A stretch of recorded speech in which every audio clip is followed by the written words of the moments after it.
Friends, welcome back to Soumya Kannada channel. Friends, ನಾವು ಅನೇಕ ಆರೋಗ್ಯ ಸಮಸ್ಯೆಗಳನ್ನ ನಾವು ಕೇಳಿರ್ತೀವಿ, ಹಾಗೇನೆ ನೋಡಿರ್ತೀವಿ.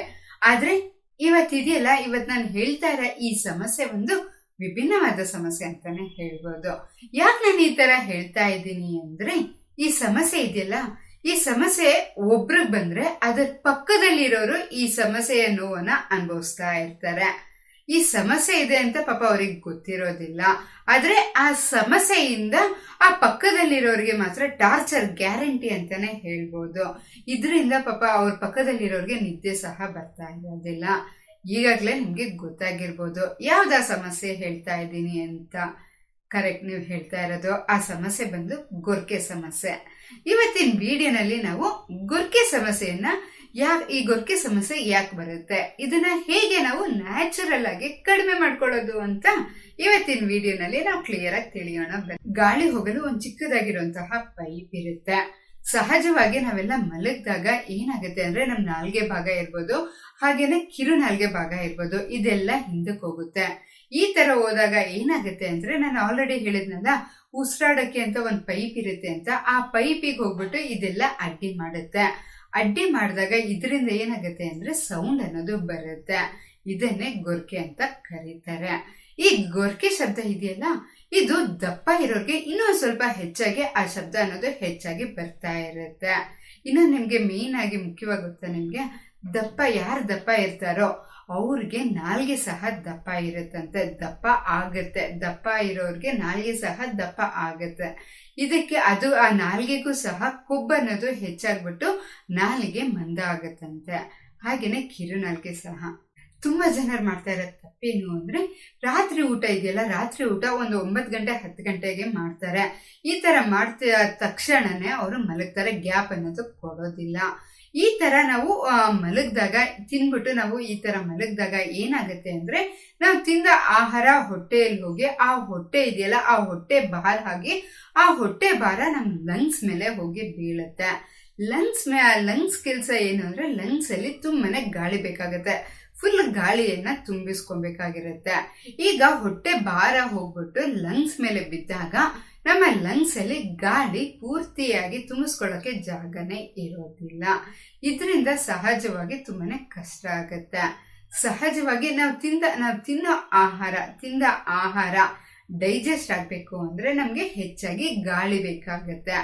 ಆದ್ರೆ ನಾವು ಆಗ ತಿಂದು ಆ ತರ ಮಲಗೋದ್ರಿಂದ, ತಕ್ಷಣನೇ ನಾವು ಮಲಗೋದ್ರಿಂದ ಹೊಟ್ಟೆ ಮೇಲೆ ಪ್ರೆಷರ್, ನಮ್ಮ ಹೊಟ್ಟೆ ಭಾರ ಹೆಚ್ಚಾಗಿ ಲಂಗ್ಸ್ ಮೇಲೆ ಬೀಳುತ್ತೆ. ಈ ತರ ಬೀಳೋದ್ರಿಂದ ಏನಾಗುತ್ತೆ ಅಂದ್ರೆ, ಗಾಳಿ ಆಡಲು ತುಂಬಾನೇ ಕಷ್ಟ ಆಗತ್ತೆ. ಇದರಿಂದ ತಿಂದ ತಕ್ಷಣ ಮಲಗಿದಾಗ ಆ ಗೊರ್ಕೆ ಶಬ್ದ ಇದೆಯಲ್ಲ, ಅದು ಹೆಚ್ಚಾಗಿ ಬರ್ತಾ ಇರುತ್ತೆ. ಈಗ ನಾನು ಹೇಳೋ ಈ ಆಹಾರ ಪದ್ಧತಿಯನ್ನ ನೀವು ಫಾಲೋ ಮಾಡಿ, ನ್ಯಾಚುರಲ್ ಆಗಿ, ಅದು ಸಹ ಕಷ್ಟ ಇಲ್ದೇನೆ ನೀವು ನಿಮ್ಮ ಗೊರ್ಕೆ ಸಮಸ್ಯೆನ ನೀವು ಕಡಿಮೆ ಮಾಡ್ಕೊಬಹುದು. ಆ ಪರಿಹಾರ ಯಾವುದು ಅಂದ್ರೆ, ರಾತ್ರಿ ಊಟನ ನೀವು 6:30 ಒಂದು 7:30 ಗಂಟೆಯೊಳಗೆ ನೀವು ತಿನ್ನುವಂತೆ ನೋಡ್ಕೊಬೇಕಾಗತ್ತೆ. ರಾತ್ರಿ ಊಟದಲ್ಲಿ ಏನ್ ಊಟ ಮಾಡ್ಬೇಕು ಅಂದ್ರೆ, ನೀವು ರಾತ್ರಿ ಊಟದಲ್ಲಿ ಕೇವಲ ಹಣ್ಣನ್ನ ಮಾತ್ರನೇ ತಿನ್ಬೇಕಾಗತ್ತೆ. ರಾತ್ರಿ ಊಟದಲ್ಲಿ ನೀವು ಹಣ್ಣನ್ನ ತಿನ್ನೋದು ಬೆಸ್ಟ್ ಡಿನ್ನರ್ ಅಂತಾನೆ ಹೇಳ್ಬೋದು. ಹೊಟ್ಟೆ ತುಂಬಾ ಹಣ್ಣನ್ನ ತಿನ್ನಿ. ಕಾಮನ್ ಆಗಿ ನಾವು ತಿಂದ ಆಹಾರ ಜೀರ್ಣ ಆಗ್ಬೇಕು ಅಂದ್ರೆ ನಮ್ಗೆ ಹೆಚ್ಚಾಗಿ ಪ್ರಾಣವಾಯು ಶಕ್ತಿ ಅನ್ನೋದು ಬೇಕಾಗುತ್ತೆ. ಆದ್ರೆ ನಾವು ರಾತ್ರಿ ಸಮಯದಲ್ಲಿ ನಾವು ಹಣ್ಣನ್ನೇ ತಿನ್ನೋದ್ರಿಂದ ನಮ್ಗೆ ಹೆಚ್ಚಾಗಿ ಪ್ರಾಣವಾಯು ಶಕ್ತಿ ಏನ್ ಬೇಕಾಗಿಲ್ಲ. ಯಾಕೆ ಬೇಕಾಗಿಲ್ಲ ಅಂದ್ರೆ, ಅದು ನ್ಯಾಚುರಲ್ ಫುಡ್ ಆಗಿರೋದ್ರಿಂದ ಅದು ಈಸಿಯಾಗಿ ನಮ್ಗೆ ಡೈಜೆಷನ್ ಆಗುತ್ತೆ. ನಾವು ಒಂದು 6:30 7:30 ಗಂಟೆಯೊಳಗೆ ನಾವು ತಿಂದ್ರೆ 9:30 ಅಷ್ಟೊತ್ತಿಗೆನೆ ಅದು ನಾವು ತಿಂದ ಹಣ್ಣು ಜೀರ್ಣ ಆಗಿರುತ್ತೆ. 10 ಗಂಟೆಗೆ ನಾವು ಮಲಗಿದಾಗ ನಮ್ ಹೊಟ್ಟೆ ಖಾಲಿ ಇರುತ್ತೆ. ಈ ತರ ಹೊಟ್ಟೆ ಖಾಲಿ ಇರೋದ್ರಿಂದ ನಮ್ ಲಂಗ್ಸ್ ಮೇಲೆ ಪ್ರೆಷರ್ ಅನ್ನೋದೇ ಹೆಚ್ಚಾಗಿ ಬೀಳೋದಿಲ್ಲ. ಹಾಗೇನೆ ಲಂಗ್ಸ್ ಪೂರ್ತಿಯಾಗಿ ಗಾಳಿ ಅನ್ನೋದು ತುಂಬಿರುತ್ತೆ. ರಾತ್ರಿ ಊಟದಲ್ಲಿ ನಾವು ಹಣ್ಣನ್ನ ತಿಂದ್ರೆ ನಮ್ಗೆ ಪ್ರಾಣವಾಯು ತುಂಬಾನೇ ಚೆನ್ನಾಗಿ ಸಿಗತ್ತೆ. ಇದರಿಂದ ಏನಾಗುತ್ತೆ ಅಂದ್ರೆ, ನಾವು ನಿದ್ದೆ ಮಾಡ್ಬೇಕಾದ್ರೂ ನಮ್ಗೆ ಉಸಿರಾಡಲು ತುಂಬಾನೇ ಈಸಿ ಇರುತ್ತೆ, ಕಷ್ಟ ಅನ್ನೋದು ಆಗೋದಿಲ್ಲ. ಆದ್ರಿಂದ ರೆಗ್ಯುಲರ್ ಆಗಿ ನೀವು ಅರ್ಲಿ ಡಿನ್ನರ್ ಅಲ್ಲಿ ನೀವು ಫ್ರೂಟ್ಸ್ ಅನ್ನ, ಹಣ್ಣನ್ನ ತಿಂದ್ರೆ ತುಂಬಾನೇ ಒಳ್ಳೇದು ಅಂತಾನೆ ಹೇಳ್ಬೋದು. ಹಾಗೆ ಏನಾದ್ರೂ ರಾತ್ರಿ ಟೈಮಲ್ಲಿ ನಿಮ್ಗೆ ಏನಾದ್ರೂ ಹಸಿವಾದ್ರೆ ಆಗೇನ್ ಮಾಡ್ಬೇಕು ಅಂದ್ರೆ ಒಂದು ಗ್ಲಾಸ್ ಅಷ್ಟು ವಾರ್ಮ್ ವಾಟರ್, ಬೆಚ್ಚಗಿರೋ ನೀರನ್ನ ನೀವು ತೆಗೆದುಕೊಳ್ಳಿ. ಅದಕ್ಕೆ ಸ್ವಲ್ಪ ಜೇನುತುಪ್ಪ ಹಾಗೆ 1 ಸ್ಪೂನ್ ಅಷ್ಟು ನಿಂಬೆ ಹಣ್ಣಿನ ರಸವನ್ನ ಬೆರೆಸ್ಬಿಟ್ಟು ಆ ನೀರನ್ನ ಕುಡಿರಿ. ಹಸಿವಾಗೋದಿಲ್ಲ. ಇದು ಗೊರ್ಕೆ ಸಮಸ್ಯೆಯನ್ನು ಸಹ ಇದು ಕಡಿಮೆ ಮಾಡುತ್ತೆ. ಹಾಗೆ ವೆಯ್ಟ್ ಲಾಸ್ ಆಗೋದಕ್ಕೂ ಸಹ ಇದು ಸೂಪರ್ ಟೆಕ್ನಿಕ್ ಅಂತಾನೆ ಹೇಳ್ಬೋದು. ಇದನ್ನ ನೀವು 1 ತಿಂಗಳ ಕಾಲ ಮಾಡಿ ನೋಡಿ. ಇದನ್ನ ರೆಗ್ಯುಲರ್ ಆಗಿ ಮಾಡಿದಾಗ ಈ ರಿಸಲ್ಟ್ಸ್ ನಿಮ್ಗೆ ತುಂಬಾ ಚೆನ್ನಾಗಿ ನಿಮ್ಗೆನೆ ಗೊತ್ತಾಗುತ್ತೆ. ಹಾಗೇನೆ ನೀವು ಪ್ರತಿನಿತ್ಯ ರೆಗ್ಯುಲರ್ ಆಗಿ ಒಂದು ಅರ್ಧ ಗಂಟೆ ಯೋಗವನ್ನ ಮಾಡ್ಬೇಕಾಗತ್ತೆ.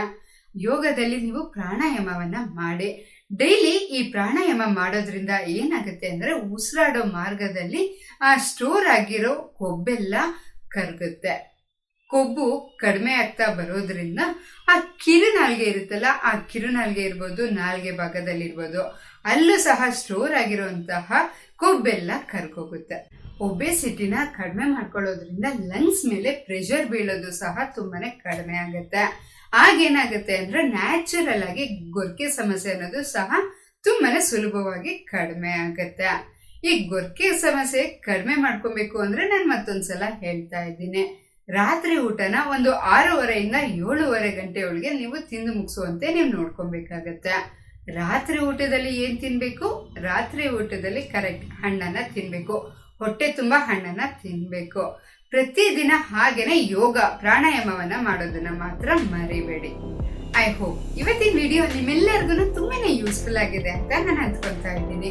ಈ ವಿಡಿಯೋ ನಿಮ್ಗೆ ಇಷ್ಟವಾಗಿದ್ರೆ ಪ್ಲೀಸ್ ಲೈಕ್ ಮಾಡಿ. ಹಾಗೆ ನಿಮ್ ತಿಳಿದಿರೋರೆಲ್ಲರಿಗೂ ಶೇರ್ ಮಾಡೋದನ್ನ ಮಾತ್ರ ಮರಿಬೇಡಿ. ನಾನು ಮಾಡೋ ಪ್ರತಿಯೊಂದು ವಿಡಿಯೋಸ್ನು ನಿಮ್ ಮಿಸ್ ಮಾಡದೆ ನೋಡ್ಬೇಕು ಅಂದ್ರೆ ಏನ್ ಮಾಡ್ಬೇಕು ಅಂದ್ರೆ ತುಂಬಾ ಸುಲಭ.